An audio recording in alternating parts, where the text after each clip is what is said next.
stop wasting your chest day. Are you tired of hitting the gym, crushing chest day, but seeing zero real gains? Do you feel like your chest is lagging, or worse, looks unbalanced? You're not alone. The chest is the centerpiece of an athletic physique, but most people are getting their training completely wrong. They're missing one crucial piece of the puzzle: anatomy. We're here to fix that. Today, you're getting the only 6 science-based exercises you need for complete, symmetrical, and powerful chest development. This isn't just about size. It's about building lasting strength and a commanding posture. Stick around, because we're not just giving you the movements. We're giving you the blueprint for a perfect chest routine. Here's the secret many people miss. Your chest, or pectoralis major, is divided into 3 main sections: the upper, middle, and lower chest. The muscle fibers in each section run in slightly different directions. Because of this varying fiber direction, aiming for harmonious development means we need specific exercises that target these different angles and planes of movement. If you keep hammering away at the same flat bench press, you're only stimulating one area and leaving gaping holes in your development. To build that strong 3-dimensional look, we need to hit all 3 areas equally. That means 2 specific exercises for each portion, performed in an intelligent weekly routine. You won't do all 6 in one session, but you must perform them all at least once per week. Part 1, the upper chest. Let's start with the toughest part to develop, the upper chest. This is the area that gives you that full look when you're wearing a t-shirt. Exercise 1, the incline bench press.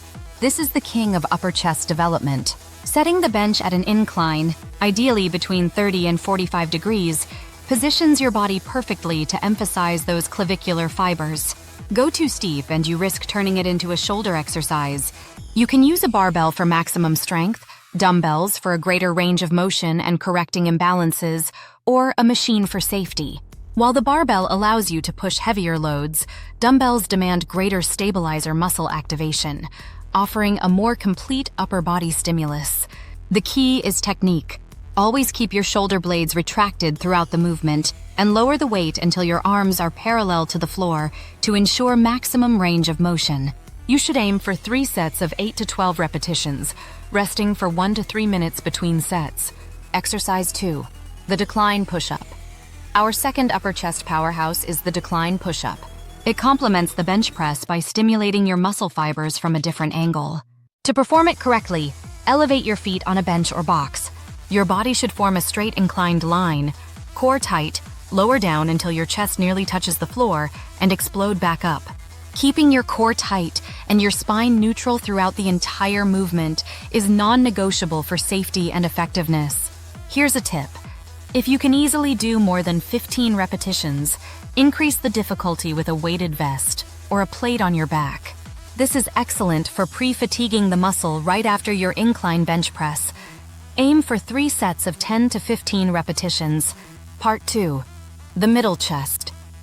Before we dive into the middle chest, if you're finding this information valuable and want a structured, science-based approach to your fitness, hit that like button right now and subscribe to our channel. And I want to hear from you. What is your biggest struggle with chest development? Leave a comment below with your question. The middle chest is the region that gives your muscle volume and thickness. Exercise 3, the fly. The fly is an isolation exercise whose benefit is in the incredible stretch it provides. This tension in the stretched position is a key driver for muscle growth, or hypertrophy. Lie on a flat bench with a dumbbell in each hand. Keep a slight fixed bend in your elbows. Open your arms in a wide arc movement until you feel a deep stretch, then squeeze your chest to bring the dumbbells back. Actionable tip: control is everything. The eccentric phase, the lowering, should be slow and controlled to maximize tension. While dumbbells are excellent, you can also use cables for the fly. Cables maintain constant tension across the full movement, which is great for muscle definition. Avoid using momentum or excessive weight and focus on quality execution for 3 sets of 8 to 12 repetitions. Exercise 4, the flat bench press. This is the undisputed king of chest exercises. It allows for substantial weight, delivering a powerful mechanical stimulus fundamental for muscle growth. Lie on a flat bench with your feet firmly planted. Retract your shoulder blades and lower the bar in a controlled manner until it lightly touches your chest at about nipple height, then explode up. Another tip, use of a light touch and a controlled tempo are essential. Your grip is crucial. A grip too wide stresses your shoulder joints, while one too narrow turns it into a tricep exercise. Find a grip slightly wider than shoulder width to keep tension on the chest, not the triceps or shoulders. For hypertrophy, stick with 3 sets of 8 to 12 repetitions. Part 3, the lower chest. Now for the finish, the lower chest. This section provides the perfect finish, creating a crisp, harmonious line between your chest and your abdomen. Exercise 5, the high pulley crossover. This exercise is exceptional because it uses cables, providing constant tension throughout the entire range of motion. This constant tension, combined with the unique descending trajectory, is a huge advantage over free weights for lower chest isolation. Stand between 2 high pulleys, pulling the handles down and forward in an arc. The descending trajectory perfectly isolates those lower fibers. The movement must be driven by your chest. Avoid leaning too far forward. Remember to slightly stagger your stance, placing one foot in front of the other for better balance and stability during the pull. Ensure you allow a good stretch in the starting position and a complete contraction when your hands meet. Aim for 3 to 4 sets of 12 to 15 repetitions. Exercise 6, the dip with chest variation. The dip is a highly effective, compound bodyweight movement that excels at targeting the lower chest fibers. It's often called the squat of the upper body because of its power and effectiveness. To focus the movement on your chest rather than your triceps, you need to use a specific technique. To perform the chest variation correctly, use parallel bars and grip them slightly wider than shoulder width. As you lower your body, lean forward aggressively, tuck your chin, and allow your elbows to flare out slightly. Lower yourself until you feel a good stretch in your chest, then press back up. The forward lean is critical as it shifts the mechanical load directly onto the lower pectoral muscles. Keep in mind that if you can easily complete more than 15 repetitions, it's time to incorporate progressive overload by wearing a dip belt or holding a dumbbell between your feet. Focus on controlled execution for 3 sets of 10 to 12 repetitions.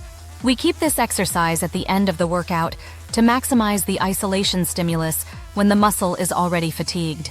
Just for you, here is the perfect weekly chest routine blueprint. You need at least 72 hours between chest sessions. An efficient structure is to split your chest training over 2 days. Day 1, the upper, middle chest and triceps. Perform the incline bench press for 3 sets of 8 to 12 repetitions, followed by the decline push-up for 3 sets of 10 to 15 repetitions.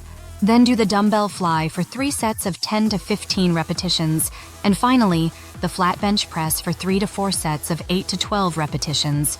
You would then add 2 exercises for triceps, performing 4 sets of each. Day 2, the lower chest and complements. Perform the high pulley crossover for 3 sets of 12 to 15 repetitions, followed by the dip chest variation for 3 sets of 10 to 12 repetitions.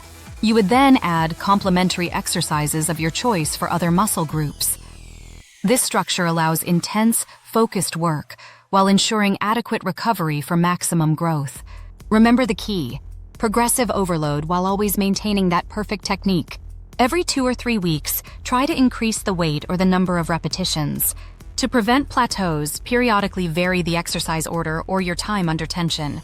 To get more science-based workout tips, fitness routines, and supplement facts, be sure to subscribe to the My Keto Tricks YouTube channel. Now that we got a well-developed chest plan, let's focus on the legs and buttocks. Click on this video now to learn the secret move for stronger legs without weights.